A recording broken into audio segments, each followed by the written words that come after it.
Hello and welcome back to the Spiritual Sleepover, which is a special segment that we, DayLuna, and our bestie Spirit Sis do together.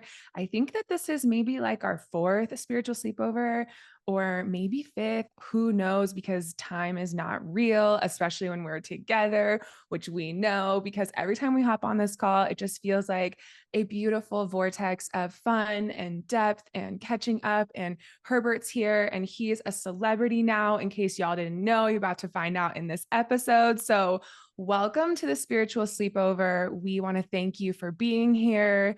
And, how are my two pregnant goddess co-hosts feeling today?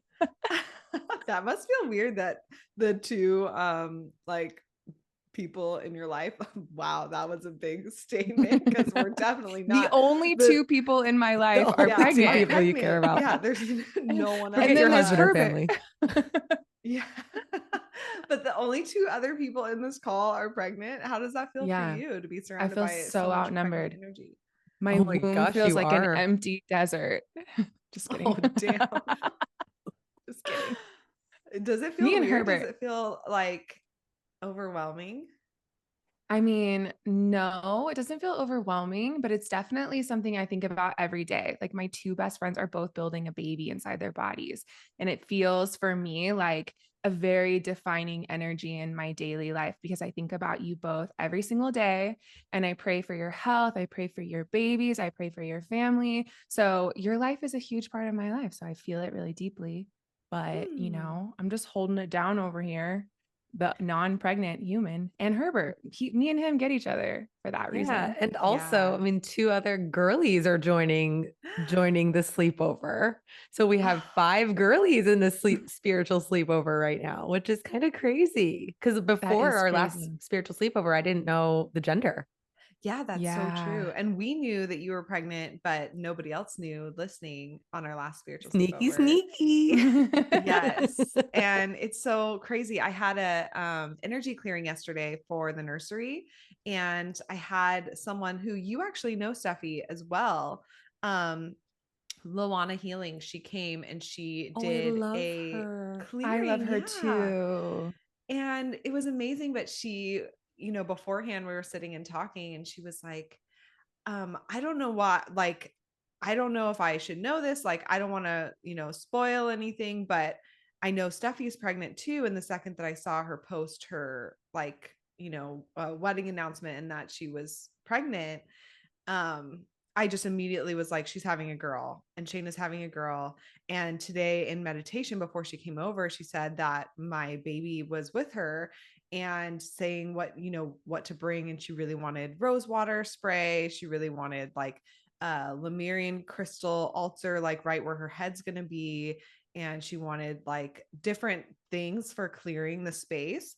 And she said that in this new generation, like all of the women born right now that are going to be then growing up in this new age, that it's going to be the most potent time for divine feminine energy, and that they're going to be so supported in their like feminine power, and like that these women are just powerful women and they're so supported by all of the energies right now. So like this is the time, like, and she just kept saying like thank you for having me in this time.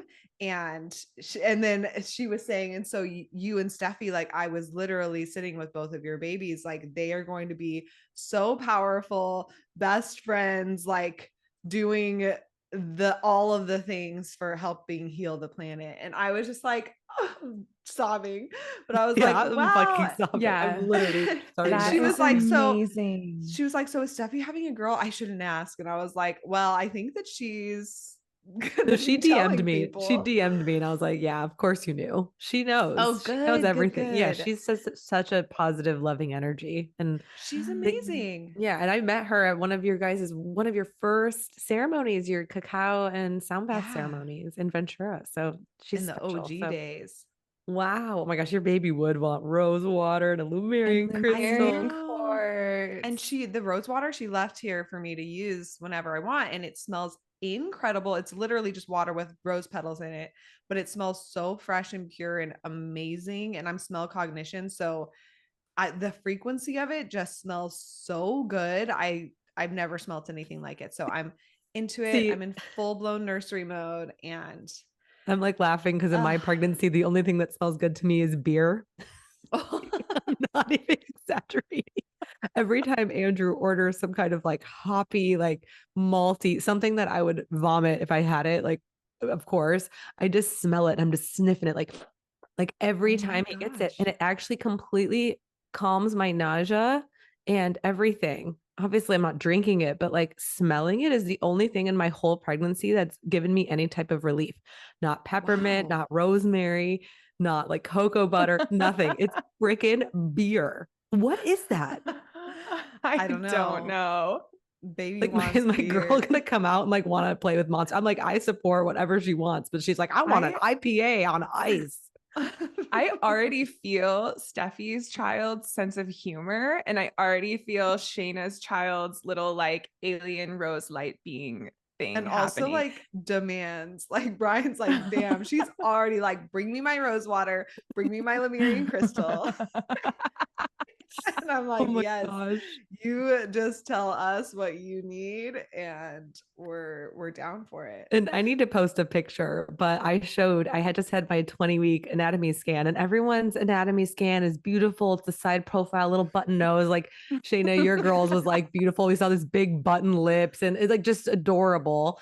My baby was staring directly at the camera, and babies at that age, I mean, like 20 weeks, they don't have any fat on them. So all you see is eye sockets and a big jaw. And this thing looked like Jigsaw the puppet, like from the movies. And it was From this Saw, from the from movie Saw. Saw. Is that what I said? Yeah, Jigsaw from Saw. Yeah, the scariest.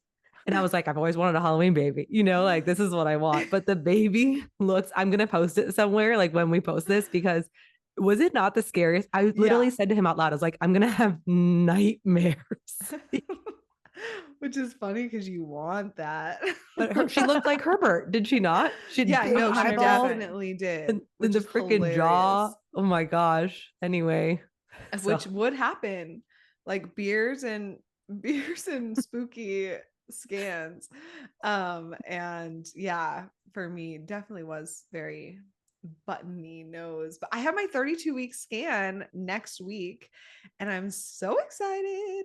I can't wait because this is when they're going to tell me the weight of the baby and like what percentile they're in and how big she is, because I'm big. And so I'm like, is baby big, or do I just have a lot of fluid in there? What's the deal?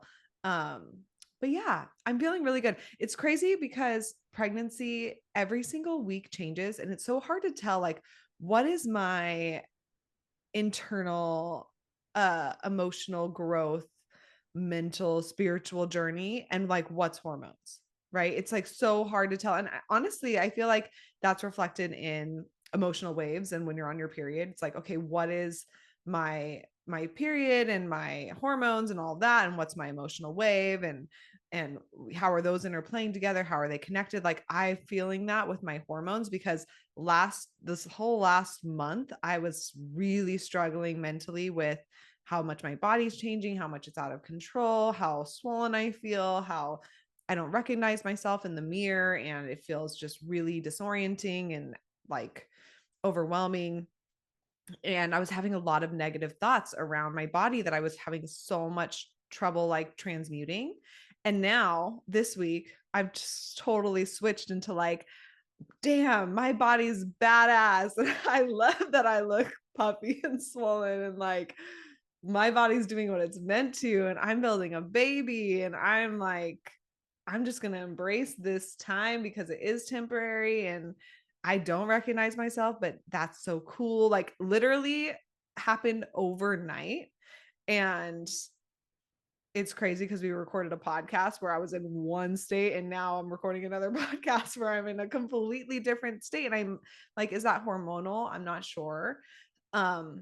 Is it just part of the journey, like for everyone with pregnancy, that nobody tells you like, oh, you're going to have 2 months where you literally hate your body and you're like, what's happening? And I like, you have to combat really dark thoughts. is that what everybody faces and just literally no one talks about? Because all I've ever seen is like, you're doing this, mama, your body can handle it. Like what I feel right now is all I've ever heard. And so I'm like, but now I want to preach that. I'm like, damn, my body's a fucking temple. I'm a goddess. Like I feel so good in my body. Yes, I feel heavy. Yes, I feel overwhelmed. Yes, I feel exhausted. Yes, I can't fucking breathe ever. But I feel really strong in a sense too of like, damn, if somebody told me you're going to have to hold a bowling ball for 9 months straight and never set it down, even when you sleep, I'd be like, I'll die. But now I'm like, I've been doing that for 7 months and here I am and I'm great. So, anyways, that's how I'm feeling with pregnancy. I'm like, what are the things that nobody fucking tells you? And because it's not like cute to talk about or empowering to talk about, it's actually kind of dark and scary. And maybe you're like in a low vibe and you don't want to press that on other people. And what are the things that are like, no, everybody feels that. You know what I Yeah. And I've been like weary to talk about my experience because I don't want to fear monger and be like, oh, it's so bad for everyone because it's such a unique experience from pregnancy to pregnancy. But I almost wish someone would have told me specifically what I'm going through with hyperemesis, like what to expect, because I feel so isolated and so alone in this pregnancy.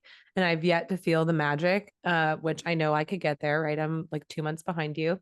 But yeah, it's been such a interesting journey of feeling almost like resentful toward people, but also being like, you're so strong and amazing as well. Like you feel like you admire every single woman ever, even if like you have a choice to not have children or you do, like uterus owners everywhere, even the cycles, like you said, like feeling our ovulation cycles and feeling our menstruation. Like we are such powerful witches, you know? mean? And so this pregnancy for me is I've just felt like, gosh, I wish I knew more, you know? And I'm kind of just in the fog.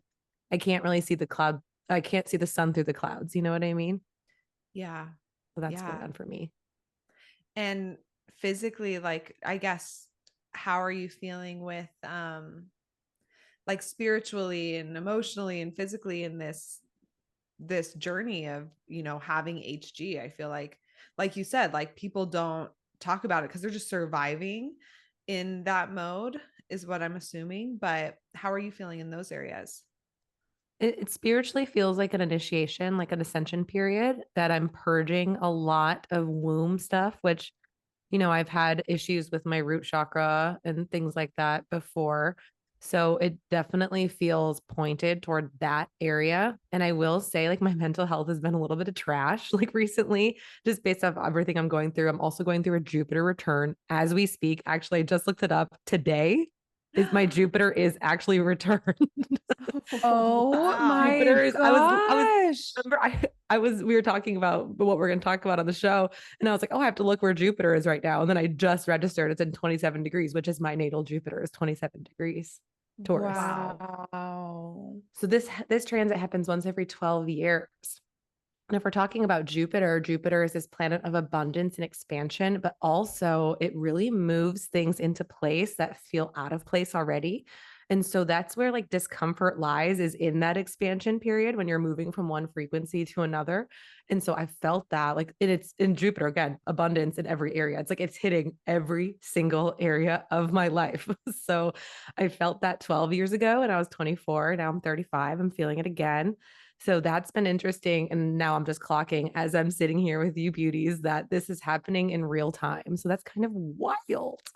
Wow. Wow. That is honestly amazing. And I have to say, just from being your friend and witnessing your journey in your life, that like in this last year, but really last like 6 months, especially, it's amazing to see the way that you've been expanding. And expansion, I feel like, we love expansion. And like over on our podcast, we talk about expansion all the time and how it's like amazing. But what we don't talk about is the challenging aspect of expanding.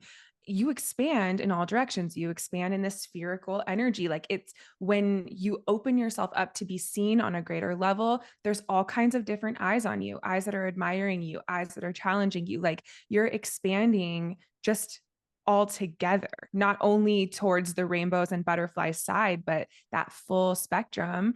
And, that expansion is uncomfortable. Like our nervous system is wired to keep us safe and to play small for most of us because of the society that we have been raised in.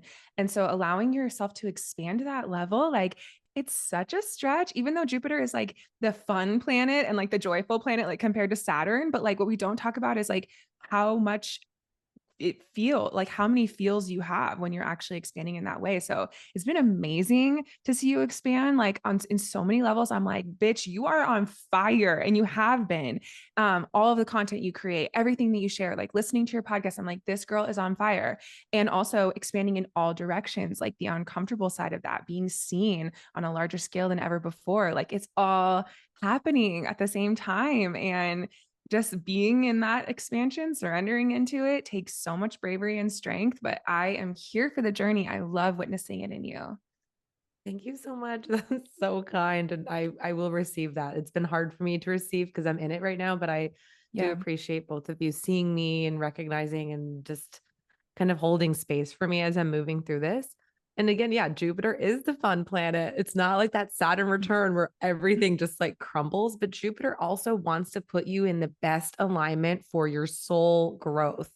When you're looking at Jupiter in your natal chart, that is like unlocking everything, your career abundance, your relationships, like your goals, your dreams, everything in that manifestation center is through your Jupiter placement, in what house it's in what sign it's in. So Jupiter is like, if anything feels mediocre, Jupiter is like, hey girl, we're going to twist this and we're going to throw you into the wolves because we're going to lift you up, but you have to go through it first. Whereas Saturn's like, no, we're going to drag you through the mud for years. Like, Forever and forever. Yeah. And your Jupiter's coming soon. Jupiter to return in a few years. So yeah. And in human design, we have really similar meanings for the planets as in astrology, but specifically Jupiter, they really focus on calling it your personal law. In human design, it's like this energy that you must do it. It's like the law of the cosmos that you must expand in this energy, in this direction with these gifts or with these qualities, whatever your Jupiter placement is.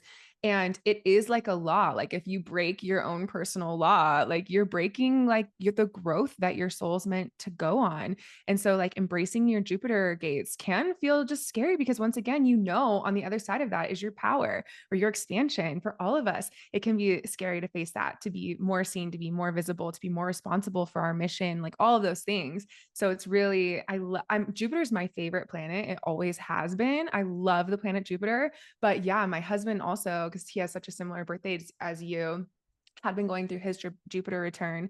And it's been an amazing era in his life, but also new challenges, taking on new responsibility, being held accountable in new ways to a bigger audience, if you will, like all eyes on you kind of energy. So it's really fascinating. I love getting to witness it, but I think going through it is like, okay, so buckle your seatbelt. And my Jupiter's in the 11th house. So I had a feeling it was going to be like the collective, right? Because the 11th house rules all these eyes on you and sacred communities and things like that. So also because I was on this TV show on Netflix, the eyes have been on me for sure. But also, so like 220 million people saw me twerk on my skeleton, right? Wow. So like that's funny, but also it's, million. I know. And it's been that I've also felt that energy so strongly. And as a sensitive person, even when the first couple episodes were coming out, I wanted to hide and I was scared. And then it's like every time I open up my DMs or I'm opening up an email or even my podcast reviews, people are just disparaging me and just leaving some of the most hateful, unkind, horrible, horrible hate comments towards me, which is so crazy because it's a produced reality show. Like these people don't really know me, but it's so funny how those small like comments that are so hurtful are the ones that stand out the most. And that's something I've been trying to work on because I've also gotten a lot of love. But like, why in our heads do we always replay the negative things? Why? It's so crazy because it gives you that that nervous system response, right? And then it's like, then you have to unwind that for a while and it just kind of sticks with you. I mean, we get so much like on such a smaller scale than that, obviously, right? But we get so many like loving, amazing comments and messages. And then we'll get, as we grow, we'll get some people emailing or messaging us some things that are just like, whoa, this is not how our community communicates with us.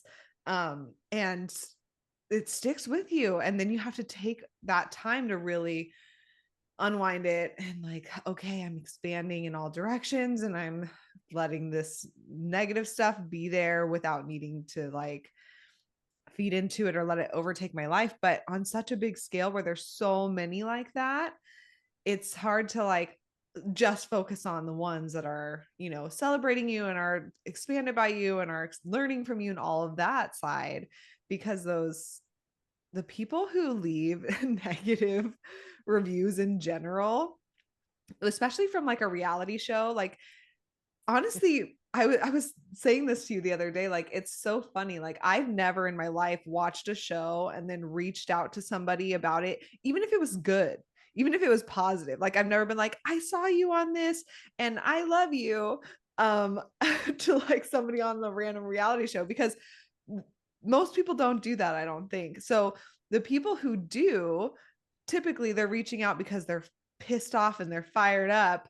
And so you're going to get so many more contact with people in a negative light because they're in that mode of like, it's okay to reach out to somebody that you saw on TV as if you know them and as if the edit was exactly what happened. That's what kills me the most. Like I have no control. If it was something that I did with my business or maybe a podcast I did that someone's like, hey, I have criticism. I'm like, you know what? I'm open and I need to grow as a business owner and a podcaster. So tell me, but it's never that. It's always just like, you did this in a game show. It wasn't just like it's a not reality. like It's a they reality. listened to your podcast and gave you feedback. It's like they watched you from like some random place in the world on a TV show and they're like, I'm going to go find her.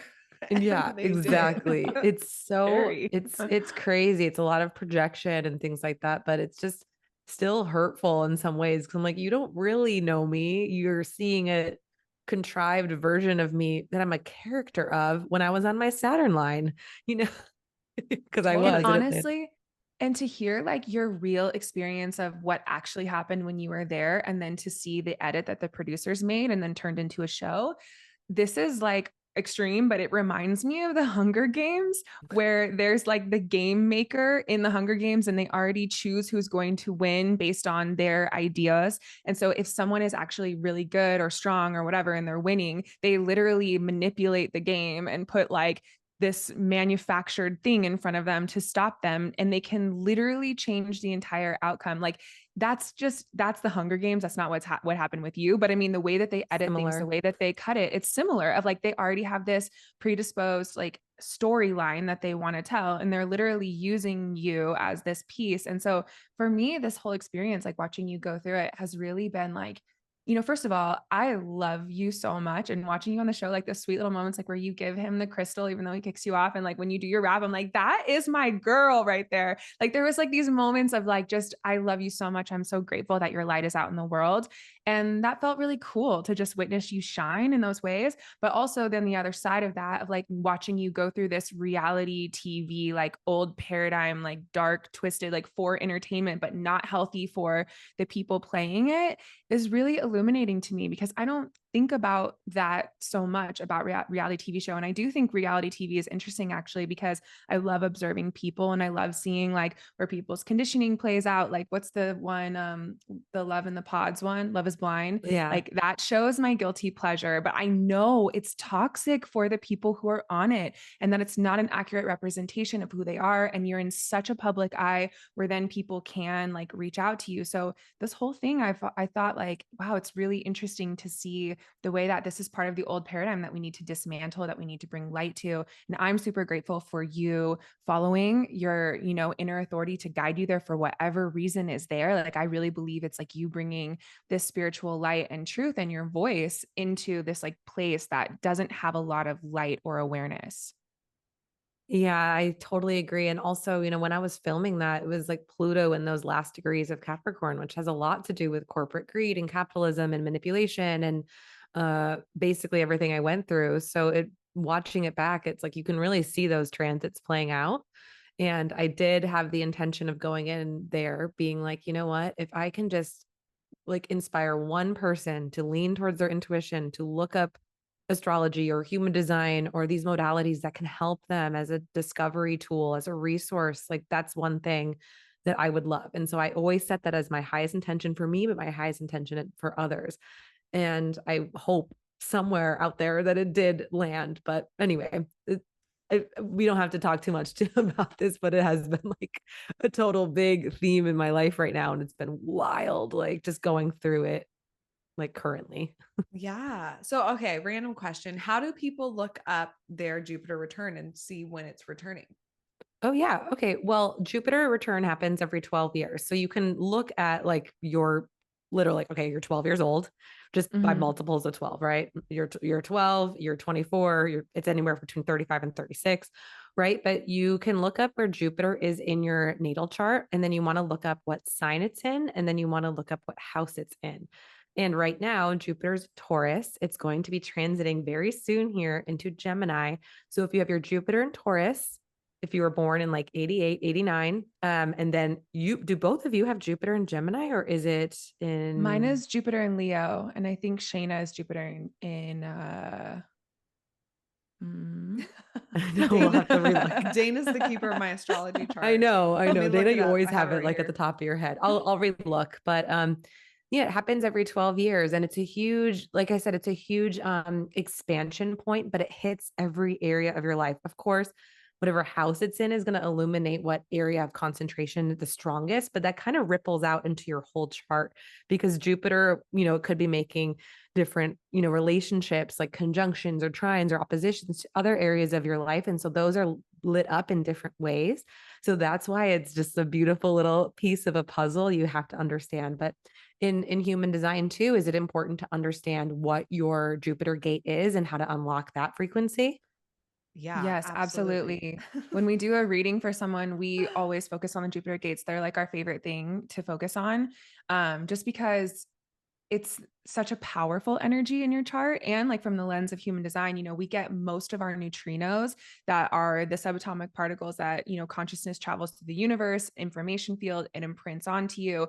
Most of that comes from the sun, like 70% of the neutrino stream that we are imprinted with. But some neutrinos actually are created from Jupiter, which normally only stars create neutrinos. But Jupiter is so massive that it creates some neutrinos as well. So it's a very important and prominent energy in our chart, like that personal law, like I was saying before, and focusing on your Jupiter gates and even the line expression. That's something that we have been really diving into in the coursework that we did in our Golden Purpose retreat, which we just got back from recently in Mexico, is like diving into the line expression and really looking at how you can maximize those energies, because they get really practical about exactly how you can share yourself in like your career life to really come into that prosperity and abundance. And if you're not doing it, it's going to be like the number one thing that blocks you in that realm. So it's such a powerful zone, but it is kind of like intimidating because we feel how much power it holds.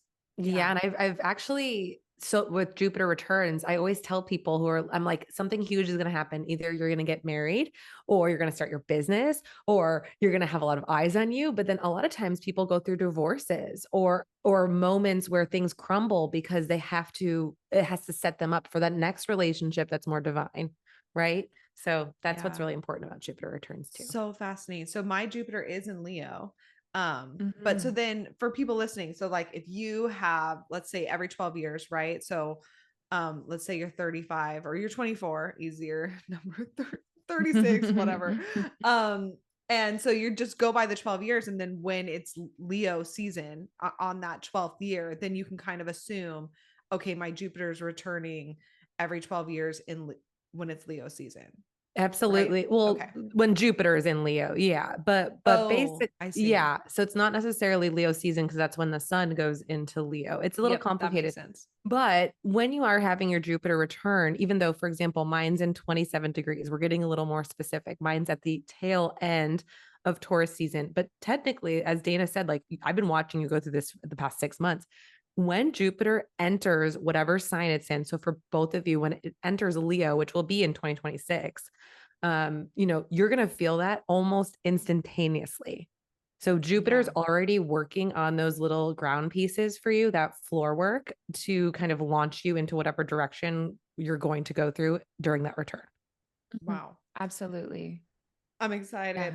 Yeah. I'm ready. Totally. It's amazing. And you know, and then it's like you have these eclipses happening too. Like what areas of the chart are those illuminating? Where's your Saturn at? You know, these are things I love to look at when people are coming to me for transit readings, but also in life. Like it's really good awareness to be like, okay, Saturn is teaching me a beautiful lesson of wisdom. Jupiter is trying to expand me here. You know, Mercury's trying to like let me intellectually understand this. Venus is trying to teach me my morals, right? So it's just like human design, where all those gates are kind of illuminating different areas of framework. So is astrology. Yeah. Oh, I'm into it. I'm into I'm so future focused in my chart and in, with my gates and my gifts and design and stuff. But also that's a big challenging place for me to come back to the present. But I love that with astrology, the project, like being able to look into the future and see, okay, what transits are coming up and how is that going to impact you. And you can do that to an extent with human design, but it's not as helpful, I think, as astrology transits can be, of like, okay, this chapter of your life is going to be A, B, C, and D. Human design does get into, your Saturn return and your Chiron return and your Uranus opposition. Like it gets into those big returns, but not so much as you can do with astrology. So I love it. I love looking at the future. I'm excited for 2026 already now, just because you said it. I think it is. I just said that off the top of my head based off of like just math, but y'all know, like, I don't know math. Yeah. What is math anyways? What is math? But you were talking, Dana, a little bit about the transits with human design, like you were talking about the throat stuff. Would you mind talking about that a little bit? Yeah, so we're recording in mid-May right now. And for the rest of May and for most of June, the sun is going to be transiting through a lot of throat gates. So gates that exist in the throat center. So for the collective, all the way up until pretty much the summer solstice, or the solstice if you're in the southern hemisphere as well, then the sun will go into gate 15, which is a G center gate. But until then, from now to June 20th, we're in all of these throat center energies. In all of these different ways, our voices are going to be illuminated. We're going to feel new ways of wanting to use our voice and express ourselves. And our voices are very, very important, obviously. But from the lens of human design, it's extremely important because out of our 9 energy centers in human design, the throat center, is the only one that is this manifestation center. So it's like everything inside of you, all of the things that are happening inside of you come out through this one road, which is your voice. That is how you externalize everything that you internally are seeking. And so when we think of our throat in that way, our ability to be seen in the world, our ability to help co-create the external world around us really shows you how powerful your voice is. So during this time, I really recommend looking in and seeing which throat gates you have illuminated in your human design chart consistently, or which channels you have, or if you have no gates at all, and to be following the human design transits and to see which new way your throat is wanting to express itself in this time, because this is the time to be heard. This is the time to be seen. This is the time where we are really here to express ourselves freely and boldly. And that leads us into a really beautiful summer season where then we can express our uniqueness. And when we go through summer solstice, the sun is in gate 15, which is a really powerful gate in the G center, all about the love of humanity, the love of diverseness, celebrating how we're all different. So in this time, as you're listening, I hope that you can really just practice like using your voice. Where have you been holding back? Where have you been shying away? Some of the fears that might come up is like not wanting to talk about yourself if you're wanting to help other people transform. But like when we talk about our own self and we lead with that vulnerability, we help other people transform the most. Another fear that could pop up is a fear of being honest and wanting to kind of like filter that in this time, but instead leaning into authenticity and vulnerability in everything that you share. Another fear that could pop up during this time is not wanting to share our skills or being shy to share our talents. That's another way that we're here to be seen in the spring season. So I'm excited to hear you all and for us all to just practice really sharing our voices with authenticity and knowing that that is the most powerful way that we leave our mark on the world. Yeah, I think a lot of times with the throat center, it's such a vulnerable center because you can be misunderstood or you can be unheard when you're trying to share something with someone. And this is the time to really, like, what does vulnerability really look like? A lot of times that looks like sharing yourself and expressing yourself and letting your voice be heard by the person next to you or the platform that you're on. You can go as big or as small as you want, but really leaning into what's really wanting to come out of me, whether that is a skill or talent, whether that is a story or, calling bullshit on something or whatever that is. It's like the real side, not the like super edited, scripted side that can empower your voice so much and just kind of be that wind beneath your wings, if you will, in this season until the solstice. So it's time. Talk it out, share it out, write it down, all the things. Yes, I love it. Okay, so moving into the next segment of this conversation, do you guys have tea to bring, or has your tea been what you've been sharing this whole time? Like pretty much for both of you. Yeah, mine has just been like a full therapy dupe session. I mean, yeah, it's like being pregnant is so all consuming that it's I read something literally this morning that was like pregnancy shakes up everything in your life and you don't necessarily realize that it's going to do that. Like when you go on, you're just trying to get pregnant and you're just, like, oh, this is okay, I feel excited, but then the moment that you find out that you're pregnant, you're like, oh, and now I'm sober. Now every single thought and decision and movement that I do is in service to someone else other than me that I've never even met. And for the first few months can't even like really feel because they're so small. But I feel in like every other aspect. And so the unexpected, like literal tornado that pregnancy is, whether it's good or bad, it's just all consuming everything. And then your brain changes, which is where I'm at, where you're literally thinking about everything through the lens of like, is this going to be supportive for my offspring or not? Like, is this going to, am I setting her up for success or not, or safety or health or not? And like, I'm getting into the cleaning nesting phase where I want to clean everything in the house. And I had like on Mother's Day, I was having a full blown panic attack, breakdown, cry session while Brian was working on the nursery because it was taking so long for him to do. He was doing like the wood detailing and it was taking him a lot longer than we thought it was going to take, like days versus hours. And the whole house was a mess and everything felt dirty. The dogs had fleas. Like I was literally like, I could burn the whole house down right now and it would be safer for my baby than the state it's in right now. And that's so dramatic, right? But it's this feeling of like, I found like a spot of mold in the sink and I'm like, oh my gosh, is there black mold like growing in our home? And like, is that going to be unsafe? So it's just so all consuming that, yeah, like I don't know what's going on in the news. I don't fucking know what's happening in current events. The only current event in my life is like preparing for this and being present through it and leaning through it. But then at the same time, having the awareness of like every single human alive, their mother has gone through this journey and this experience.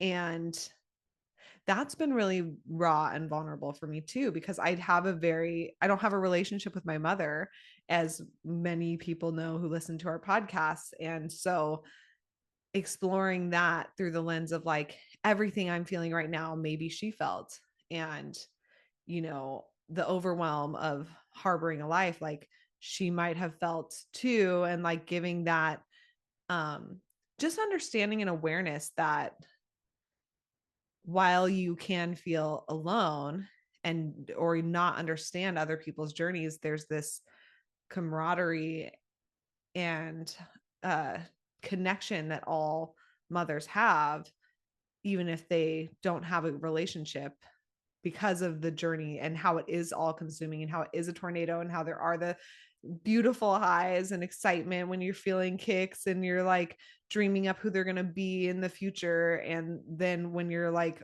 barfing and think you're going to die and you want to burn your house down, right? Like there's the low lows, and all mothers, I want to say, have experienced that. And even when I go into the grocery store, like go out into the world, I mean, I don't go into the grocery store, but when I go into another store, because I have my groceries delivered, as we all know, but I've been going to stores a lot lately because I've been returning shit because it's just so many things to buy and return.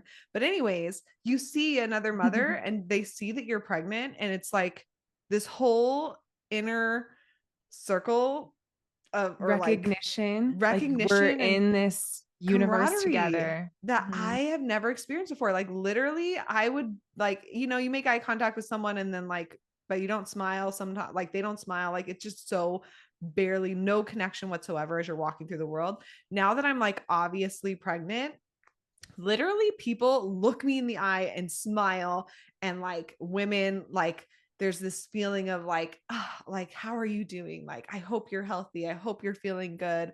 Like this, literally it happens in a moment where you just feel this energetic exchange of understanding and connection and solidarity and support that I never have felt before. So it's just really interesting how, when I say all consuming, I mean like literally to the point of every interaction I have now, even on the podcast, people are like, how's your pregnancy? How's it going? Anyone I meet is like, it's all consuming every aspect of my life, which I'm embracing.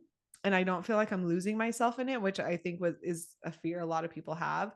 I'm not scared about that going into parenthood, because I have a really clear understanding, I think, of who I am already. And human design has been a big gift in that. So yeah, I'm in it. I'm consumed, and I'm grateful for the solidarity and like the things that the people that I'm connecting with that I never would have before.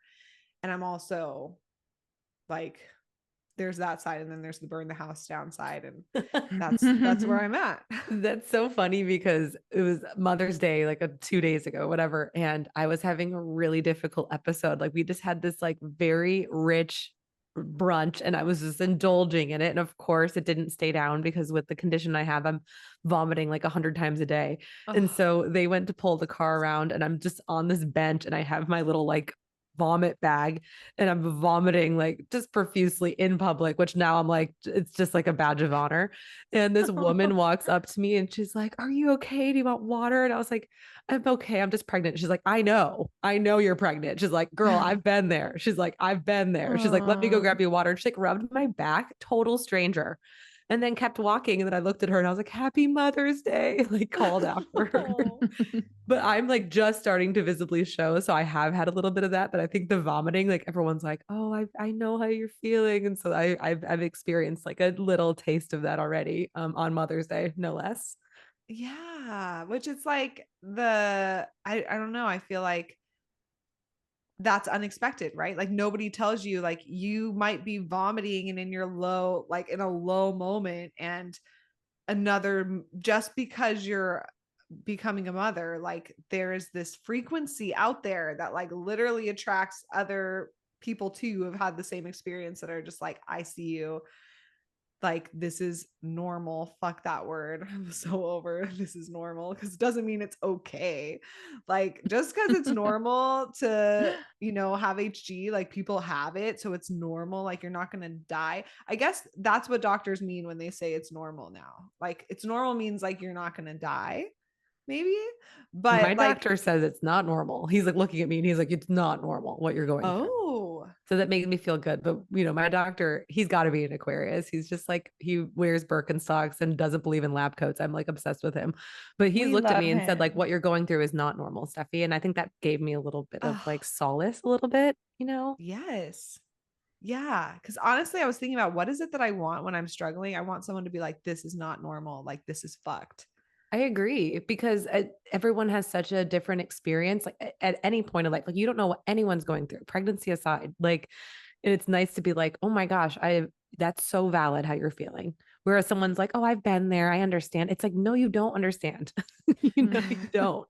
But it's like I understand that's a point of reference for people, and maybe it resonates. Like, oh, I've been through that too, and I that also is comforting. But I also like no, what you're going through is so fucked, and like Yeah. and I get it, and I'm here for you. That's all you need to say, you know?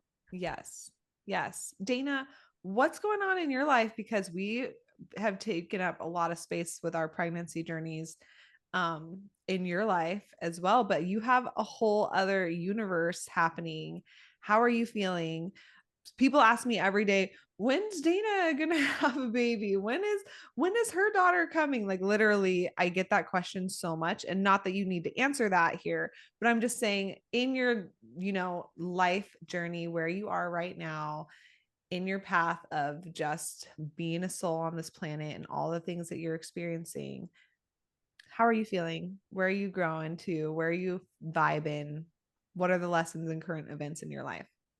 Yeah, well, this is a personal 7 year for me in numerology, even though we're in a collective 8 year, which is a really external energy and, abundance. I personally am in a 7 year, which is that really spiritual inward, which I know that Shane and I have the same one, actually. We have the same personal year as well. But for me, this whole year of 2024 has been deeply spiritual. Like I have been on another fucking one for the entire year so far. And that's been a huge focus for me, is like increasing my intuition and showing up and doing my Kundalini practice to like change my energy and uplift my frequency and get rid of blockages and transmute. And so I've just been on like a really deep spiritual journey, I feel like this whole year. And like for me, the recent thing that I've been really into is Kything, which is like a word that I learned from Rebecca Campbell. It's something that we've shared with our human design besties, but basically Kything is this word for it's an ancient Celtic word for merging your consciousness with the consciousness of something that can't speak. So whether that's a plant or an animal or a crystal or a mountain, anything around you, like merging your consciousness with that consciousness and seeing its wisdom or telepathically communicating or getting its medicine. And so I've been practicing that a lot this year, like especially this spring, since I've been home in the desert. It's spring here and there's cactus flowers everywhere and everything is blooming and there's birds. And so I've been spending a lot of time on my spiritual practice, being out in nature. Another big thing for me is working with the ley lines. There's like converging ley lines here where I live in the desert. And it's actually one of the reasons why I was drawn here was to be near these ley lines and the energy lines that are there. And that's where the Integradron is built on, where Giant Rock is, for anyone who knows, Joshua Tree. And so, yeah, I've just been really going on that journey with like channeling Palladians and working in my dreams and like being super on my Kundalini practice and my yoga practice and my meditation practice and going outside and Kything every single day. And it's interesting for me, the themes that I've been receiving, like the communication I've been receiving from a lot of the plants that are here in the desert, there's a lot, it's a harsh environment, right? The desert is very harsh. And a lot of these cacti, have these spikes around them that have such a strong protective boundary. And then they have this soft flower that comes once a year that is, cactus flowers are like almost iridescent. They're so soft and gentle and see-through and so beautiful. And the colors are so vibrant in a desert that is mostly one color. And so just the frequency of like what you learn from that, like the cactuses really show you the way that being resilient and adaptable and tough, and then having this cactus flower that blooms that is so soft and vulnerable and absolutely breathtaking in the area around you. I mean, that's been a big theme that I've been feeling in life recently. And even like our retreat that we just did in Mexico, it was my favorite retreat that we've done. And it was also the most challenging. It was really rugged and really harsh. And we were walking up a lot of stairs and it was hot. And also for me, that going through something challenging and embracing it was the thing that rises you into the most breathtaking beauty. So that's just been a theme that I've been working with a lot, like through Kything, through spending that time doing that. And for anyone listening that wants to do Kything, I highly recommend it, because one of the things that I've struggled the most with in my life actually is like having a trust for life in general. Like I feel like I naturally trust myself really easily. And I naturally trust others, like in love and in relationships and friendships. I really easily can trust people and have a lot of like good discernment there. But the one place that I've struggled the most with in life is trusting life, like trusting the evolution and greater flow of life on planet Earth, like on this 3D realm, with like moving into the new paradigm and like humans like future and the whole thing. Like that's the area where I felt the most like vulnerable, is the 3D, like feeding myself, your health and your body. Like spiritually, I feel very safe, but in a physical form, it's always felt challenging for me. And so when you're Kything, like you go out into nature and choose a tree or a flower or a plant, anything that really speaks to you. And what I like to do first is do like a quick check-in with all of the different layers of your essence. So to first check in physically, how does my body feel in this moment? Like, do I have any pain? You know, for you two in this moment, I feel like that's like such a, you know, you're going to have something new every single day of what you're feeling physically. And then checking in emotionally, how's my emotional body feeling in this moment? My mental body, what am I feeling on that mental plane? My spiritual body, like checking in with yourself on all levels, fully showing up in your consciousness and in your awareness, and then feeling your energy field around your body, which is in this shape of like a torus. So it's kind of like a donut, if you will, and it has this, it goes spiraling inward and or outward, depending on if your energy is in a more external state or an internal state. But feeling that torus of your energy, and then feeling the plant's energy and checking in with the plant on all those levels, and allowing your two energy fields to merge and breathing in that connection, and then feeling like opening your eyes, seeing, looking, taking in, like, what does this plant's medicine have to teach me?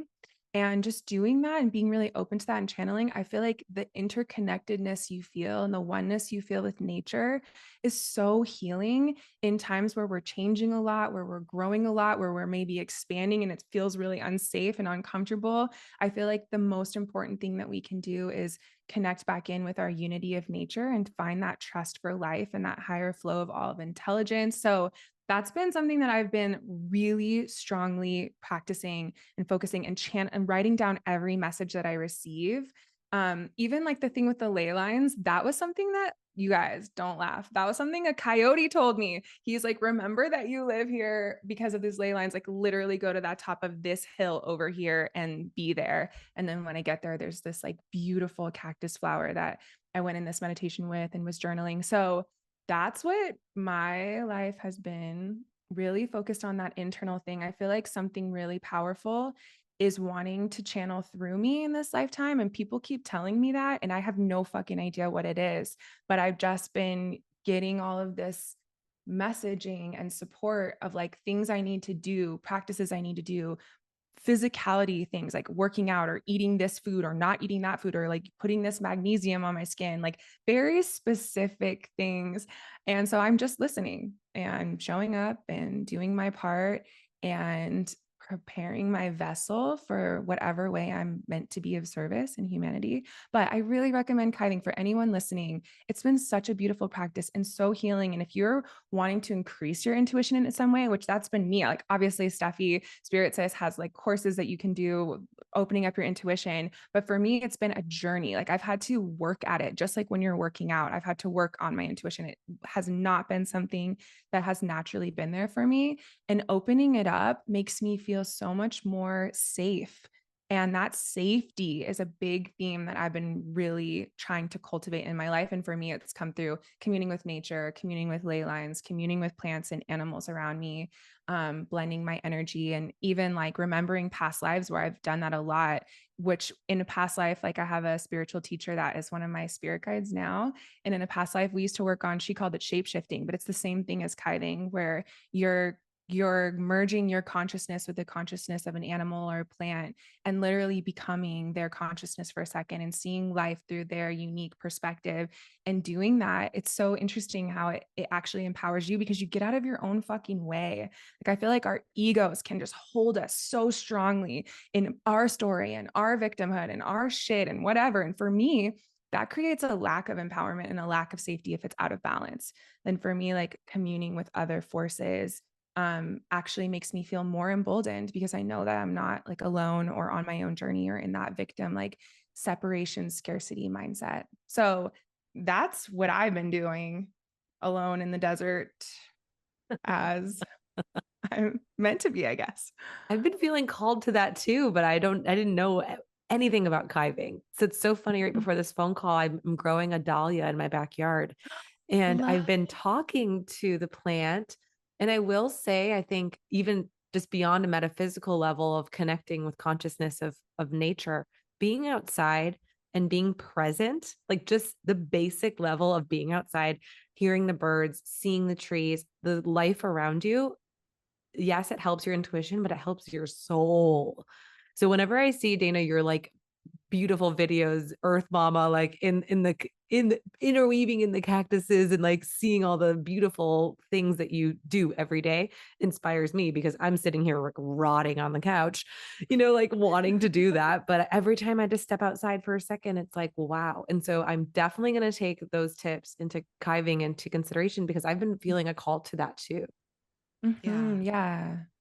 I love that. And I love the reminder and the message of like setting yourself aside and connecting with these other energies that are available to us literally everywhere around us, because there's all this energy constantly around us, whether we're acknowledging it or not, whether that's a crystal or the walls of your home. Something that I've been really leaning into with preparing our house is connecting with like the energy of the walls, and like kind of Luana Healing Lisa, she gave me the wording for it, but she was calling it coding, where you like connect with the sacred geometry and the ones that are resonant and the ones that you're wanting support on, and you're like literally energetically connecting with that in the frequencies of the energy around you.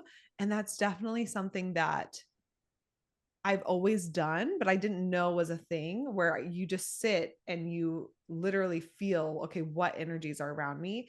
And I've always kind of likened it to Qigong, where like I'll move my hands and just intuitively with the energy and like code it, I guess.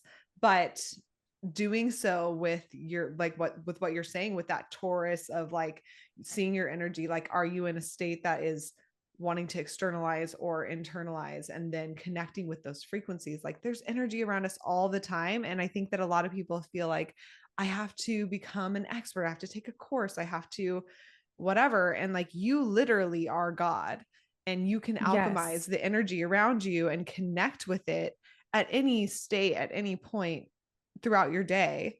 And it just takes that intention, that awareness, that stillness to really listen and like receive and tap into the frequencies around you, and then either like commune with them, like you said, with this kything, or alchemize and program, like I'm talking about with my hands and the energies around me that I'm wanting to maybe transmute or change. And so it's just really fascinating, but I'm into it all. And I have felt for a long time like if only people could remember that this tree is God, and that this flower is God, and that this crystal is God, and that this mountain is God, and that I am God, which means I am this tree, and I am this flower, and I am this crystal, and I am this mountain. Like if only we can remember that, like that's going to be the thing that changes the world in the way that it's meant to change. And so I just feel like it's so healing. And these are such basic things that it feels like we shouldn't have to remember to do. We shouldn't have to practice them. Like they should just be natural. But it's honestly like reminding ourselves that out of all of the things that are happening, the thing that is the most important is awakening to your own divinity, awakening to unity, love, awakening to the fact that everything around you is sacred and that you have this beautiful interconnectedness with all of life. Like I feel like those things are just so important if we're going to change our capitalistic society, if we're going to change like the way that our world thinks and sees things. And so that practice of kything, I just feel like is one really easy tool. And like we did it with our besties. We just showed a picture of a rose or a picture of so that works too. If you're feeling like called to a specific animal, maybe you have a dream about an animal or a tree or a flower or with a dahlia. Like if you're listening to this and just hearing Spirit Sis say dahlia, like if that perked something for you, I recommend go get a picture of a beautiful dahlia or go to a flower shop and look at one or to a garden and do this practice of communing with that dahlia and see what that message is. I mean, I've gotten so many messages about sacred geometry, about colors and the power that colors have over our body. And, so there's so much to explore there. And then doing it in besties, hearing everyone else's messages that they got from the same picture was like so inspiring. It's amazing how we're so much more talented at these things than we realize. And when we have some practice to do together that sort of has like a form, something that we can show up and actually practice with, it just unlocks like this whole nother layer of beauty. So that is something that in this spring, I think is really fun to play with. And I invite you to do the same. And I think now we're in the third segment of this as we're wrapping up this spiritual sleepover. Spreading love and spreading cheeks is our theme song, bringing it back. So this next part, we want to play a game, which this is kind of a game, but it's also for like, I'm going to propose for everyone listening at home, something super fun. I think is fascinating to get to know people deeper. And my two besties here have done this before, but I'm hoping they forget the second parts so it can still kind of be a game for them. Yeah. And the way that it clue. goes. We don't remember. Okay. Okay, great. So I'm going to start with you, Steffi. With this game, you're on the spot. You're in the hot seat. Welcome. Ooh, I'm ready. Okay, so this is how the game goes. There's 3 questions. The first question is, what color are you drawn to right now and why? The second question is, what animal are you drawn to most right now and why? And the third is, what body of water? So we'll start with the first one. What color are you most drawn to right now in this era of your life? So not necessarily your favorite color always or something when you're a kid, but right now, if you really just feel, there's no right or wrong answer, but what color have you been the most drawn to recently in this era and why? I would say like an emerald green, which is so different than any color because I'm like such a pink, purple girly. Like I've always loved that. Now that I'm having a daughter, I'm leaning into that. But no, like a deep, dark green. And I'm wearing it right. I didn't even realize that I'm wearing this like dark emerald green color. No, I have been. And then even seeing my dahlia like sprout before it turns into this beautiful pink color, it has this like green. And it just seems like just a color of growth and like stability in some way. So that's why I'm drawn to that. But that's only been recent, like within the past week. Amazing. I love it. Okay, so growth and stability, that you just feel that richness there, that grounding. Yes. Love. Richness Okay. for sure. Richness. Okay, the second question is, what is your favorite, or should we do that you guys both together? Yeah, do Shayna next. Yeah. Okay, Shayna, efficient. what? That's true. What projector ass efficiency? What color are you most drawn to right now in this era of your life? Yeah. So I feel like it's the same that I've always been drawn to, which is interesting because I'm wearing a lot of colors right now. And I'm really wanting to wear a ton of colors ever since I've been pregnant, which I've never done my whole life. But I'm really drawn to white. I'm drawn to white right now. I want white walls. I want white couches. I want white. I'm buying a lot of white dresses right now and white clothing. But I'm just really into white everything, always have been. And I feel like I'm really drawn to it because of it just feels really like clear and open and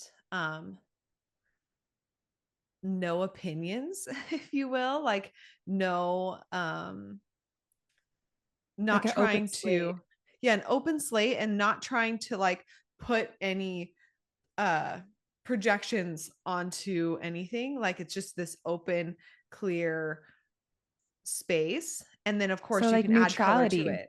And you can add, but then it's like so expansive because you can add Mhm. literally any color to it, and it's going to complement it, and it's going to be supported by it. Um, it just feels like it's so expansive. White feels expansive to me. Mm. And so, yeah, Okay. I'm drawn I to love white. that. And for everyone listening at home, I want you to answer this question too right now. What color are you most drawn to right now and why? I'll give you a second to think about your answer because it's important. Make sure you remember why. Maybe even write it down on your phone or pause this and write it down in a journal or come back to this. Okay, next question. We'll start with you, Spirit Sis. What is the animal that you're most drawn to right now in this moment and why? Ugh, my brain went all over the place. Like I wanted to pick a few. I've always like in this past year, I've really been drawn to elephants. Um, and I've just because they're so intelligent and they never forget. They have this memory. They're very nurturing. They're soft. They have this like strong trunk. And I love watching little baby elephants play. And they're really like they're childlike and sweet and innocent.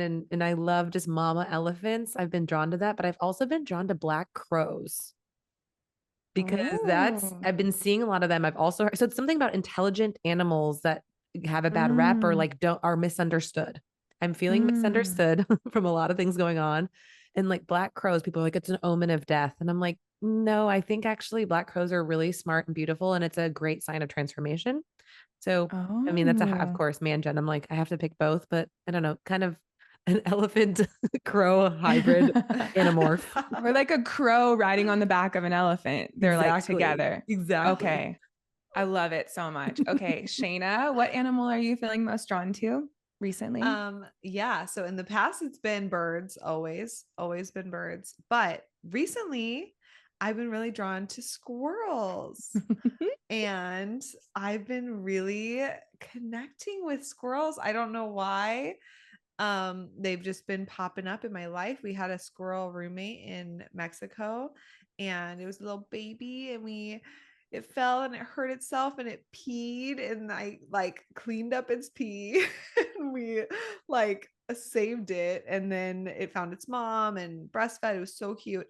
And then I've just seen a lot of squirrels. We have really sassy squirrels here at my house.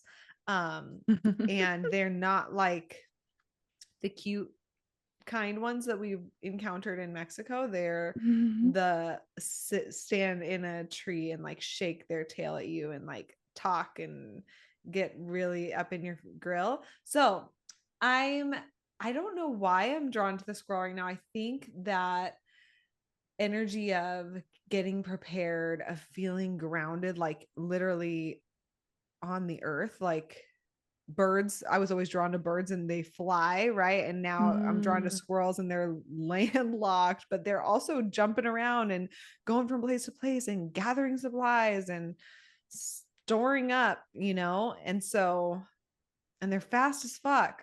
Fast as fuck. What? Fast as fuck. They What? they they are, but also like for what reason? Like, do they need to Yeah. be half the time? No. So they're a little chaotic. But do you Um, like that about them? I don't know.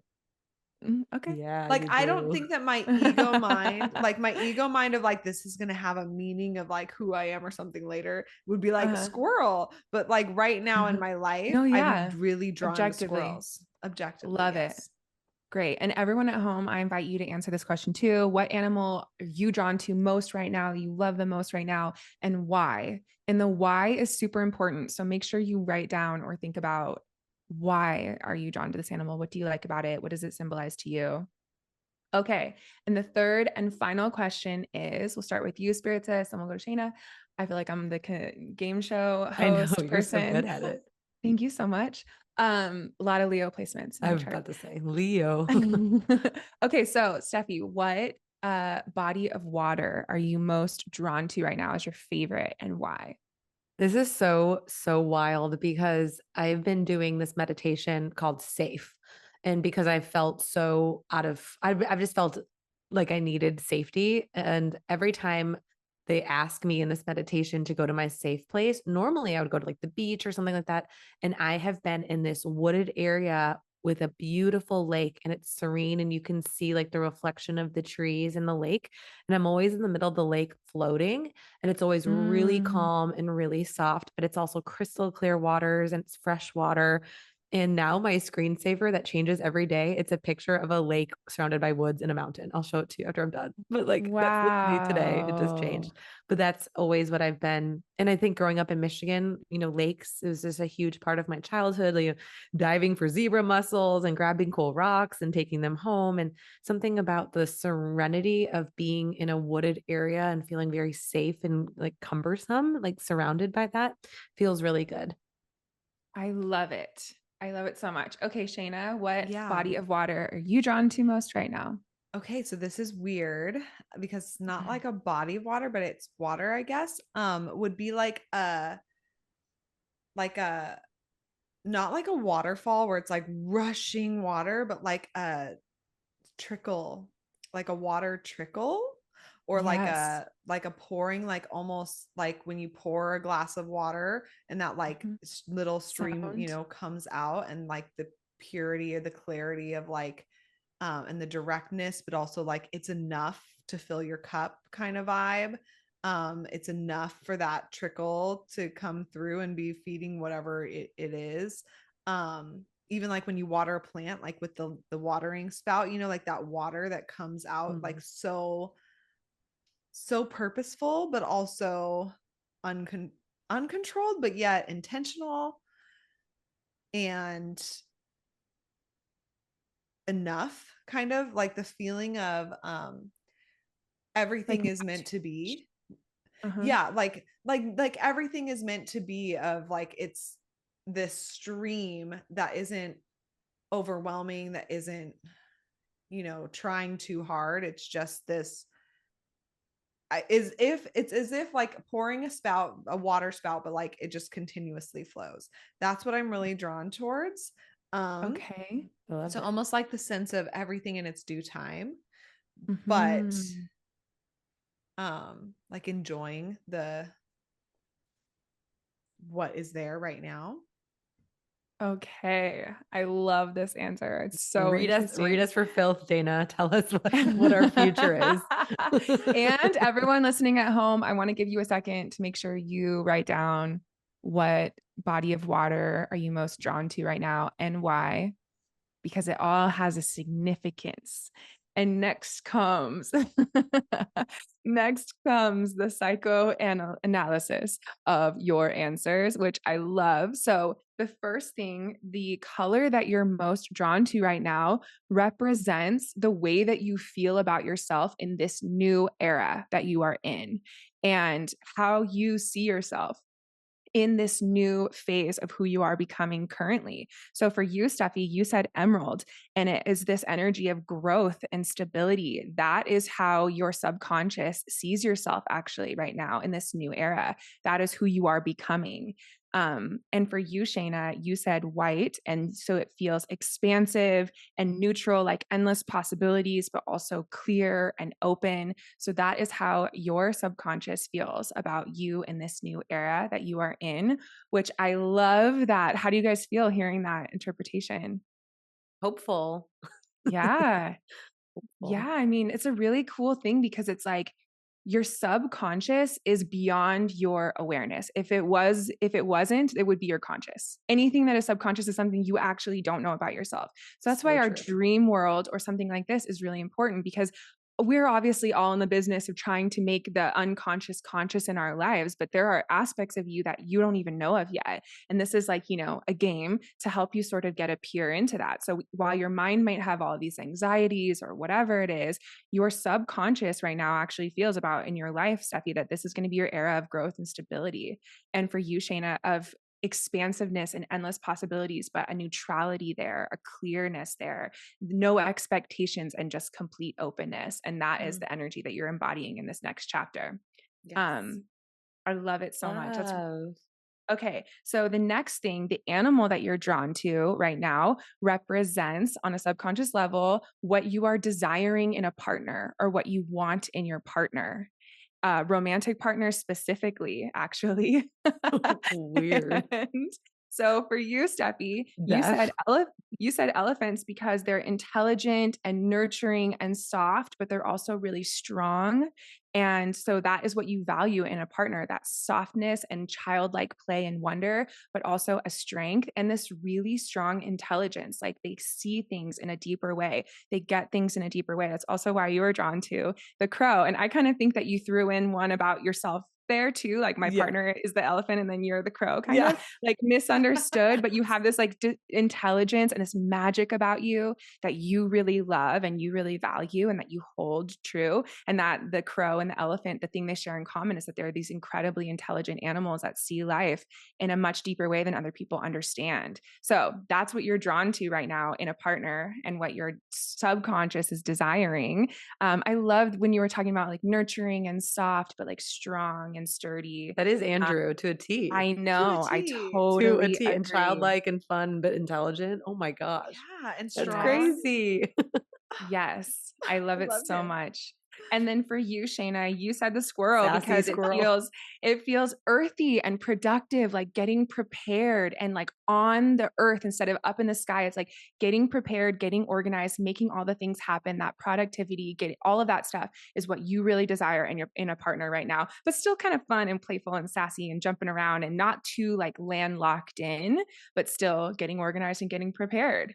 So Yeah. how does that resonate for you? No, that definitely, I'm like, I was having the panic attack because it was taking Brian so long to prepare our nursery, right? Like, I'm like, let's get it done, right?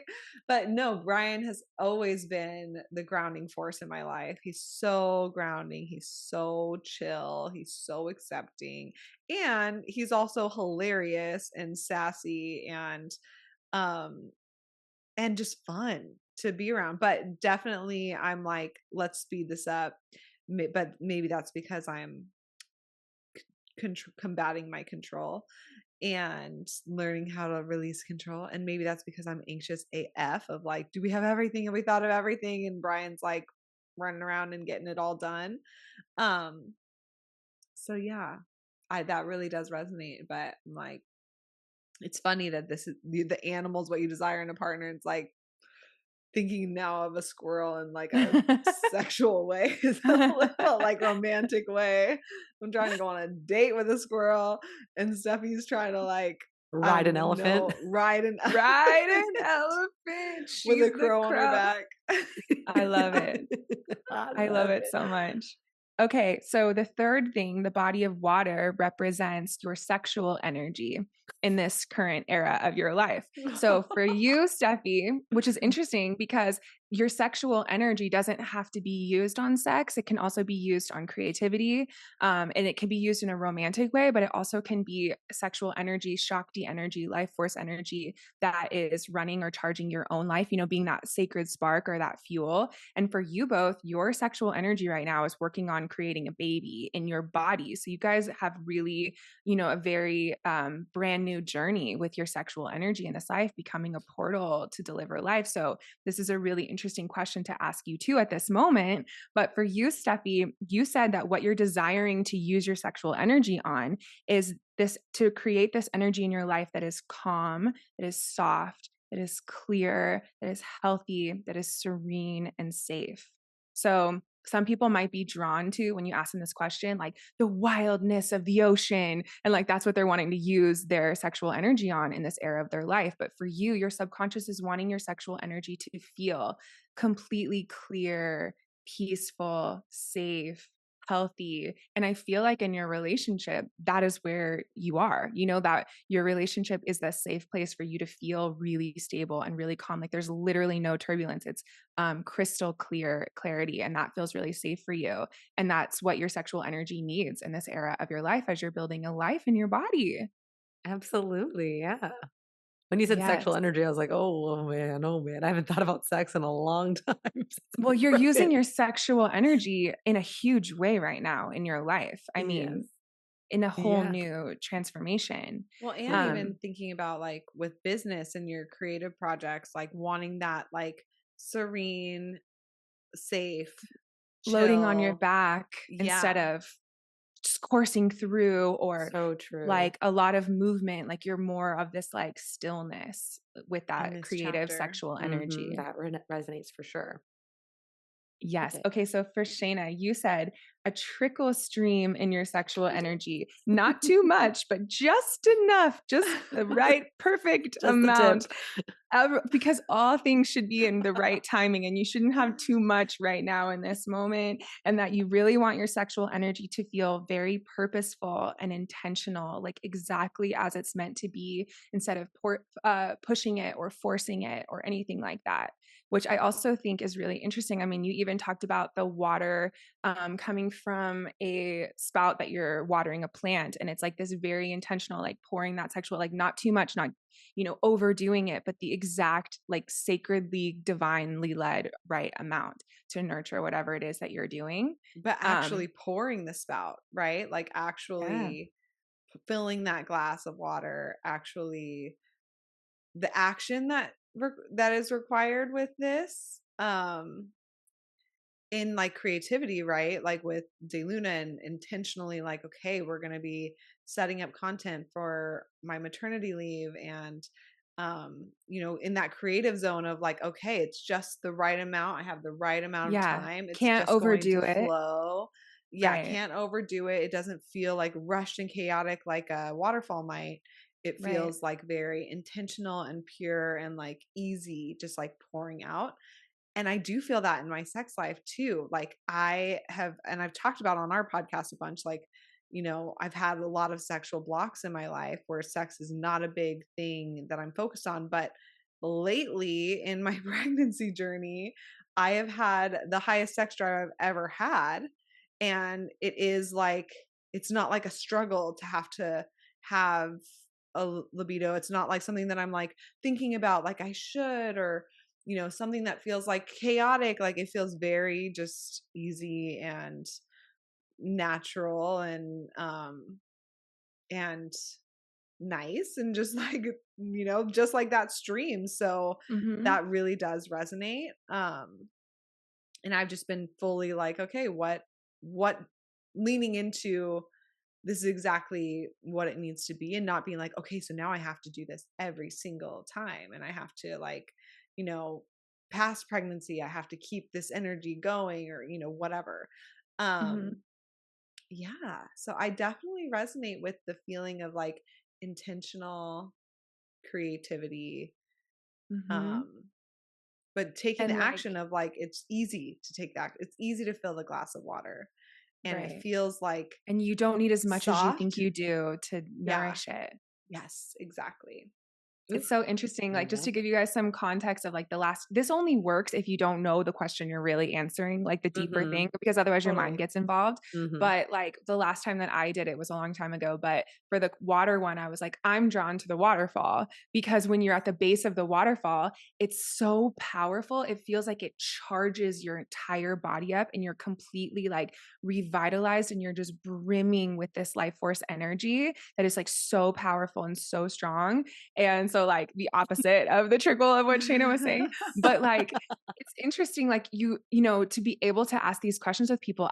I love doing this at parties with friends when I am invited, because I'm a projector. When I'm not invited, this really doesn't work too well. So note to all projectors. But I think it's just a really fun, interesting way to look at your subconscious, and then you can see, your interpretation of it or not. And this is, as you can see, when you kind of look back at the interpretation, saying why it's your favorite color or why it's your favorite animal or why it's your favorite body of water right now is really important, because it's going to mean something different to everyone. Like, for example, a waterfall could be like, it's chaotic and loud and crashing for one person. And for the other person, it can be like, it recharges you and makes you feel like a spiritual goddess, you know, like more than anything else. So the why is super important, but that was just a little psychoanalysis game that I think is really fun. Thanks for being such open books. Thanks you for too. Oh, I love those hosting. games. I used to seek those out on the internet when I was bored, like just wanting to know more about myself psychology wise.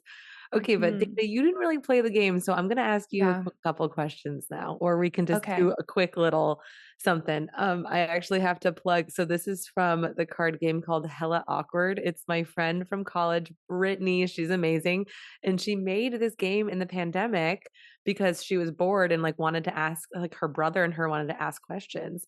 So she made this. It's a small biz, Black owned and female ran. So go support her.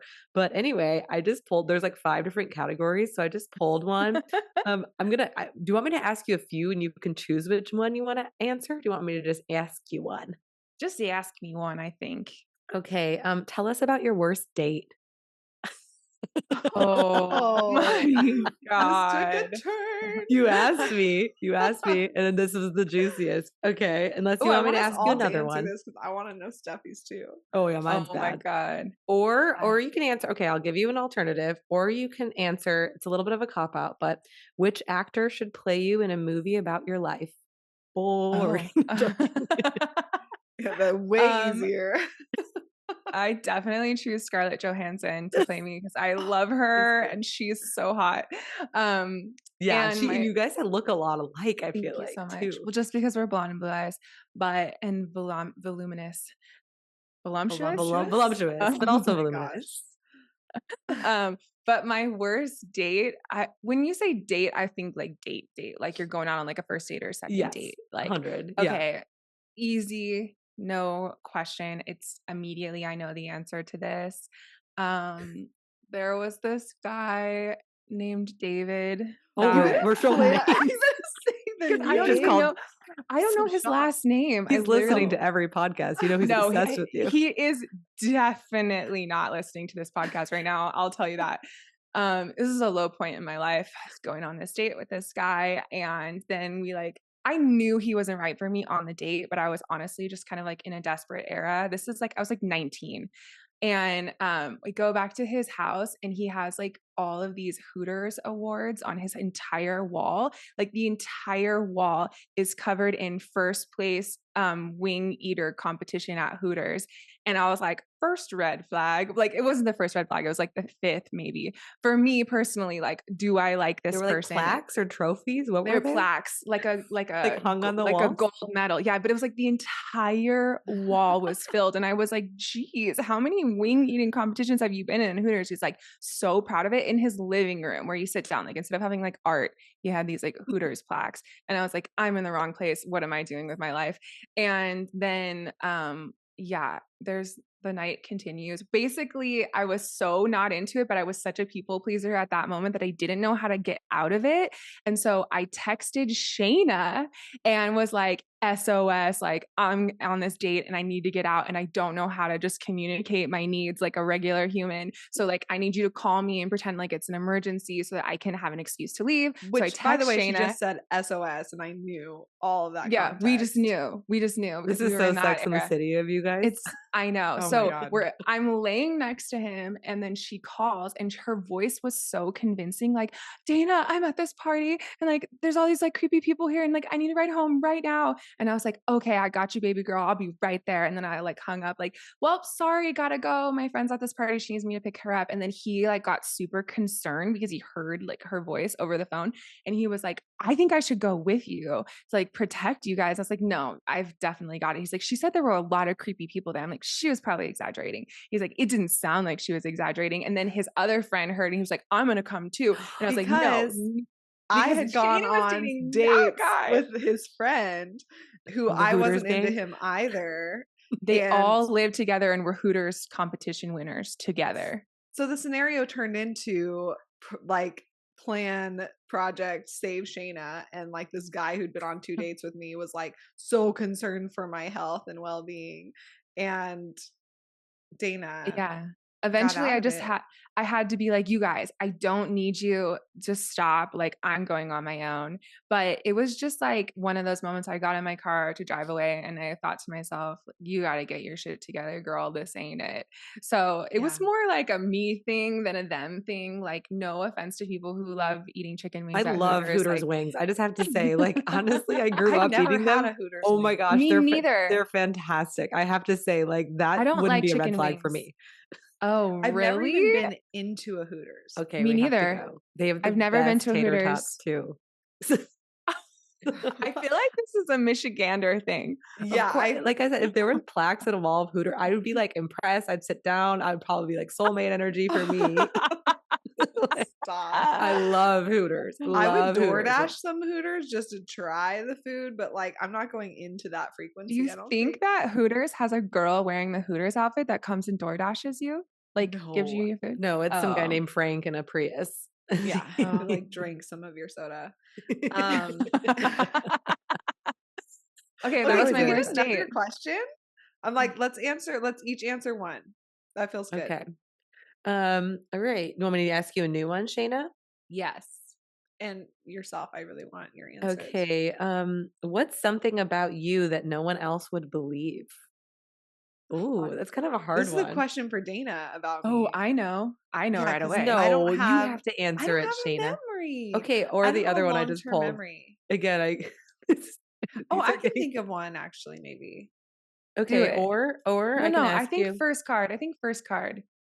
You got to just roll with the universe's. Okay. Yeah, I'm just pulling them randomly. Dana, correct me if I'm wrong. If this is not the one that you're thinking of. But that I'm a huge like sci-fi nerd. And I was gonna say like that too. literally seen every Star Trek, every Star Wars, every Stargate. Literally every sci-fi thing that's ever existed, I've seen it and I'm into it and I'm all about it. X-Files. Yeah, all of the science fiction genre. I'm a huge like we're talking nerd. the nerdier the better. Doctor Who, seen it all, into it all, can't stop, won't stop, because it just expands your perspective on what's possible in life and in the world. And so I just feel like I want to live in that place versus real life place. Is that the one that you were thinking of, Dana? It wasn't, but that's a great one. Oh, I was just going to say, the other one? I was just going to say in general, like the fact that you come from like this tiny little desert town, like in the middle of nowhere where like you guys were just watching Mad X-Files near Area 51. Like, I feel like that when I tell people that you're from the middle of nowhere desert, they're like, what? Because they just, I don't know. People don't think that when they meet you. Like nothing about you makes you seem like you're from like a really small desert town, where like there was like bombs and military and aliens, I think. And Christians and Mormons and meth heads. That's it. 3 categories. And you had to pick one. Yeah, I feel like that's little known fact. Yeah, little known fact. Tiny, like literally tiny freaking town. One street that goes through the whole town. That's my answer. Not as fun and spicy as Dana's. I know. Well, there was another one I pulled that was, if your identity could remain anonymous, would you go to a sex party? Oh, so that's your question, Steffi. Scorpio. Well, I wanted to answer the worst date one because I got a good response, but I don't want to double dip. Please. So no, yes, to the answer, would you go to a sex party if your identity? Maybe if I became a different like avatar of someone else. Yeah, then yes, I would go to a sex party. Like you know what I mean? Like if I wasn't me, but I was experiencing it through them. That's a sci-fi. Yeah. That's a mix of the two. Literally. In a sci-fi alternate reality, yes, that's a kink, I want to go to a sex party. But like as Shayna, as myself in my married life, building a baby, like no, I'm good. But like I want to experience that through someone else. It sounds like fun. That's amazing. That's for sure a kink. We'll explore that later. How do you fulfill that kink? No one knows. Okay, I'm gonna do the worst date one, and then I'm gonna add one last one, all three of us. It's a short one to Perfect. answer so we can kind of cap this up. But my worst date, I'm going to keep this short and sweet. But basically, it was my second date with this guy. I'd kind of met him out because I was a server at this restaurant and the sister restaurant. We all went out and met each other. And him and I were like making up stories, like fake British accents, like we're Ken and Bobby from New Zealand, and then like we're swing dancers. And we were like, it was so fun and flirty and whatever. We had such great chemistry. And so we went on the second date. And he takes me to this bar and we're like having a blast. We're just like talking and the energy is great. And he's so handsome, whatever. And I'm like, I'm going to run up and go to the bathroom. So I was waiting in line for the bathroom and he walks up to me. And you know how sometimes in the bars too, it's like you're just waiting with like 10 women and it's like in a dark corner and it's like whatever. This was in Santa Monica. He walks up to me in line and he's like, I couldn't wait to do this. And he like pins me up against the wall and like grabs my face and just like kisses me. And like we just start like violently making out like right there. And then he pulls away and he's like, I just couldn't wait a second longer. Like I had to do this. He's like, but I'll wait for you after the bathroom. And all the girls in line were like, oh my gosh, like this is true love, blah, blah, blah. And I'm like on cloud a billion, right? Because I'm like, oh my gosh, he's obsessed with me. He's in love with me.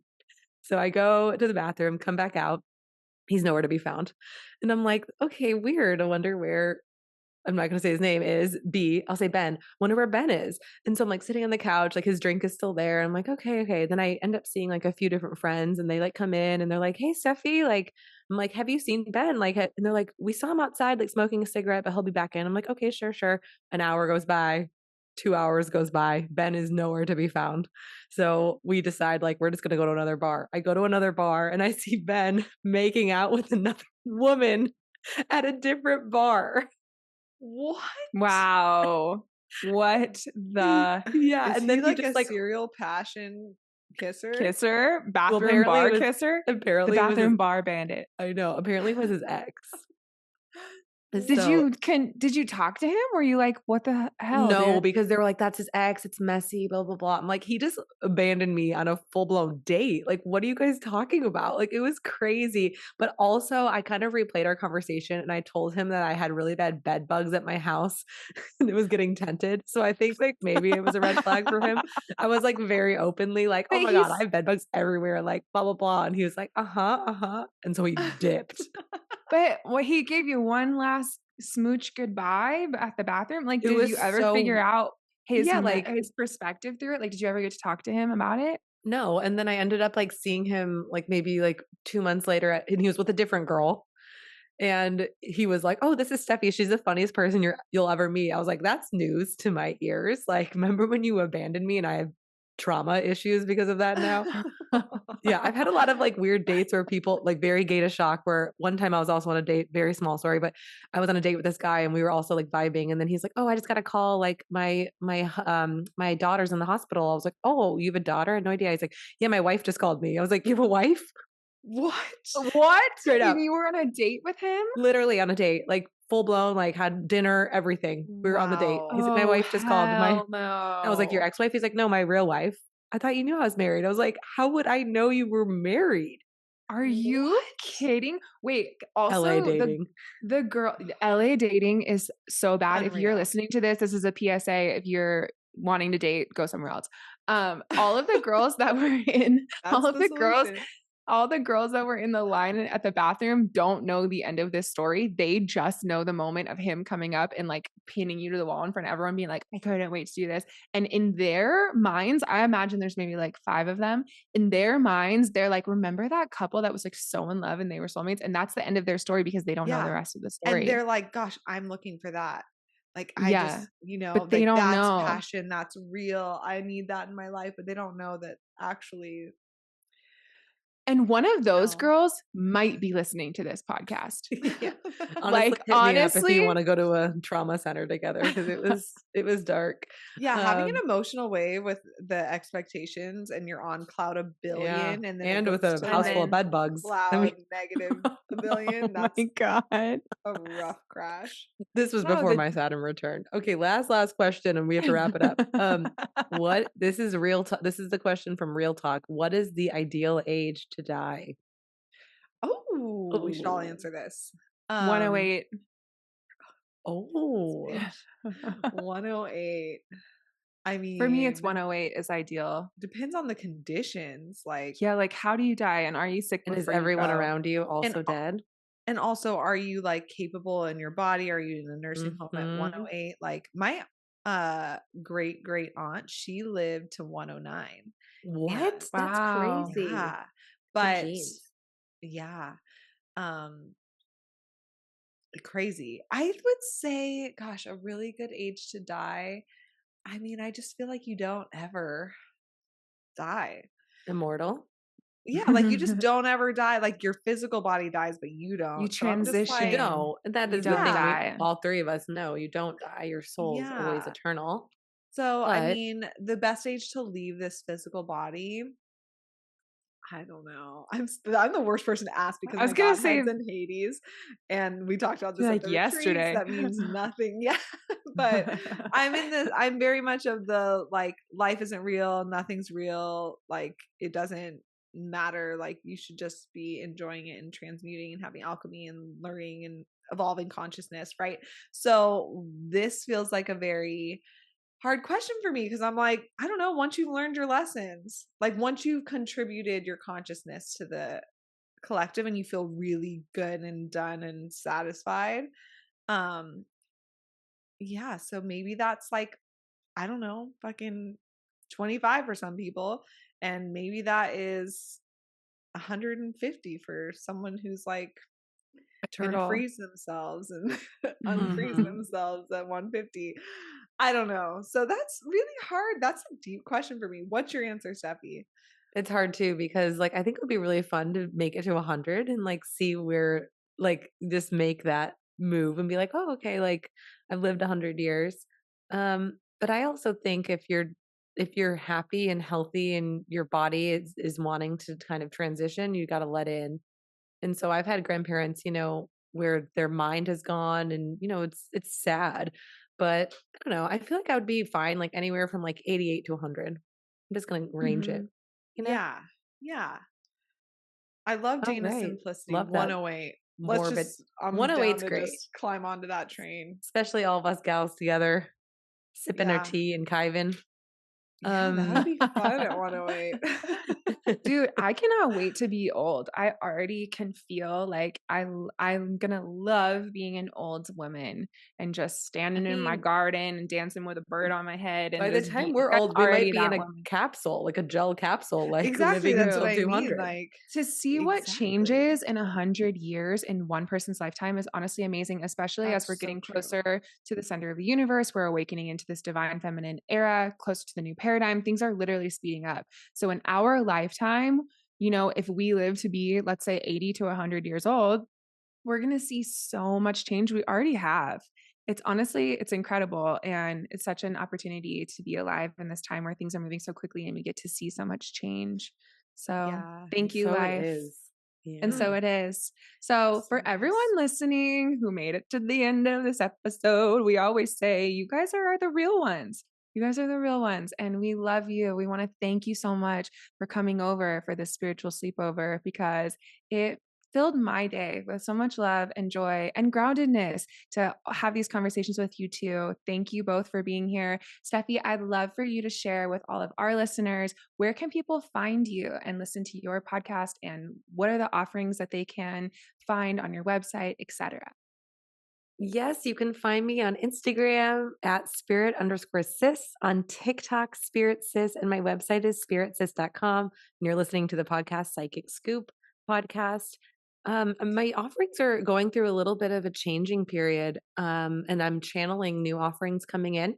But right now, I have all of the astrology courses. If you want to dive in, know your Jupiter return. I have a transit course, astrocartography, and then I also have that intuition course. It's just a 7-day self-paced, very gentle course to kind of reconnect you to your gifts and to kind of up-level your instincts. Yay! How about you two? So you can find us on our website, daylunalife.com, on Instagram at DayLuna, and you can find our podcast, the DayLuna Human Design Podcast. and follow along with everything there. But we have our membership, Your Human Design Besties, where we meet every month and we release human design courses every single month. There's a whole library there. So amazing resource to learn human design. So we'd love to see you in there if you feel called to join us. And we also have a training where we teach you everything about human design that you need to start doing readings and start a business and all the things. And what else? We have so many things. We have a book, Your Human Design. You can find it anywhere books are sold. And yeah, we're just human design nerds. But honestly, I'm living for these spiritual sleepovers. And all of our besties, whether they're in besties or not, everybody who listens to this podcast and these sleepovers, whatever, anyone who listens to this, whenever you reach out to us, I'm like, you get it. You are us. We are you. We're on the same frequency. And I just love this time. So thanks for hanging out with us. Thanks for making it to the end. And we're sending you so much amazing crow on an elephant's back energy, because that period. Crow on an elephant's back energy. We're making t-shirts. We're making merch. We're making bumper stickers. Eating Hooters wings. The end. Stop. The crow is, or the elephant? We don't know. The elephant's beating the crow. Yeah, maybe it's too close to home for the crow to be eating a wing. That got dark. Maybe for your baby shower, we should go to Hooters, because I would love that. And honestly, I've been wanting a renaissance for like Chili's Hooters. Anyway, we'll talk about this next time, but please. Sending love to everyone wherever you're at today. Yeah, energetic hugs. Talk soon. Thank you for tuning in with us today. If you like this video, be sure to like and subscribe to follow along and learn more about human design.